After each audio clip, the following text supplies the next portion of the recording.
Level by Level Gaming. What's up, everybody? I'm out at another game night here, and I wanted to take a little bit of a different spin on this video, and I wanted to talk a little bit about the CRTs that I always bring and set up for these.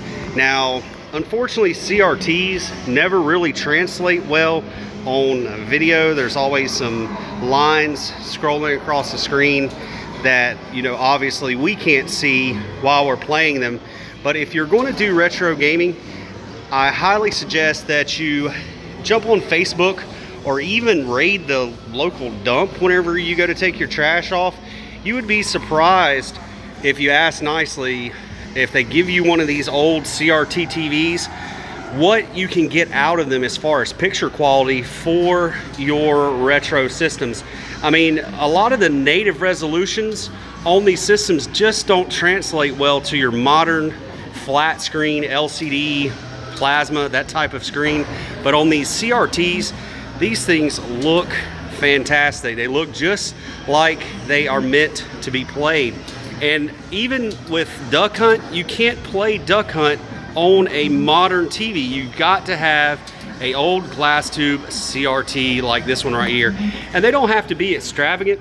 I mean, I did bust out the Trinitron for the PlayStation 2 because it looks really, really good, even though it's an old busted up TV that I got out of the dump and recapped.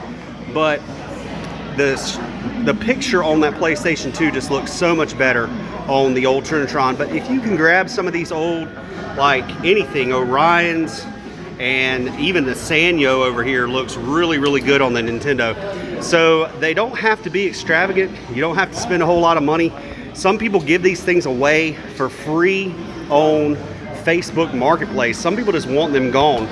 And with something like this really late model, true flat Sony CRT TV, the Wii looks great on this thing in person. I can see the scrolling lines on the video, but in person, your Wii will never look better than on one of these old glass true flats. And the reason I go with these little tiny small CRTs for the original Atari is because the more you stretch these pixels, the worse to me an Atari game looks. But I have memories of playing Atari on one of these little TVs, and you can just sit right up next to it.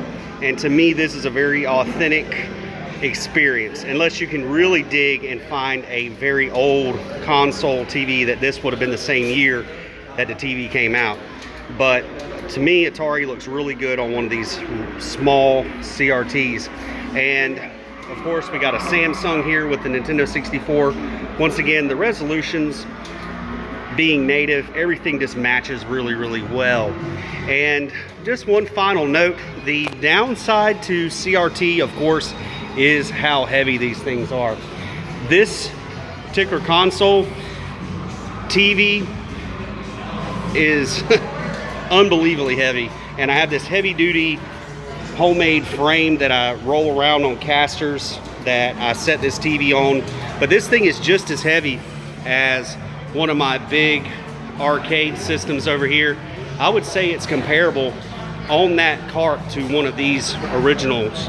So the downside to CRT is how heavy they are. Even this Sony Trinitron doesn't look very big, but it's like moving around a Volkswagen. So anyways, thank you guys so much for watching. That's just been my 2 cents on CRTs and what I chose at this game night to set up my console station here.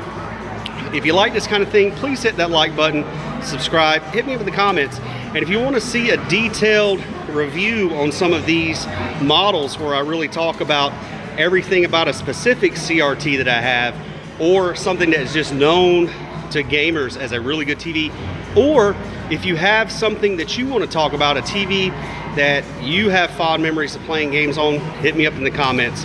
Thank you guys for watching. It's been Level by Level Gaming. I'm out.